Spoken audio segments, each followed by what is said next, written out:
Will तयार करत असताना हेही खूप महत्वाचं आहे की तुम्ही मानसिकदृष्ट्या सक्षम पाहिजे. म्हणजे तुम्ही मेंटली अनस्टेबल असाल, तुम्हाला काही आजार असेल, डिमेन्शिया सारखा असा आजार, सिझोफ्रेनिया असेल, तर तुम्हाला विल करता येत नाही. म्हणजे चेक केलं जातं? केलं जातं. तुम्हाला मेडिकल फिटनेसचं सर्टिफिकेट लागतं, फिजिकल फिटनेसचं सर्टिफिकेट लागतं.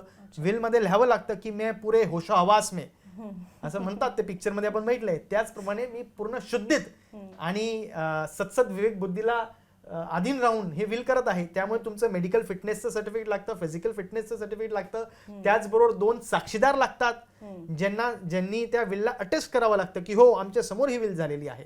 तर अशा स्वरूपाच्या त्या विलमध्ये तुमच्यानंतर तुमच्या पश्चात तुमची सर्व मालमत्तेचा कसं डिस्ट्रीब्युशन झालं पाहिजे, कसं वाटलं गेलं पाहिजे, त्याच्यात तुम्ही इत्थंभूत माहिती लिहिली पाहिजे की अ ब क ला एवढं, XYZ ला तेवढं, आणि त्या संदर्भातलं तुमची विल जी असते त्याच्यात सगळ्या गोष्टी, सगळ्या ज्या तुमची मालमत्ता आहे तीच.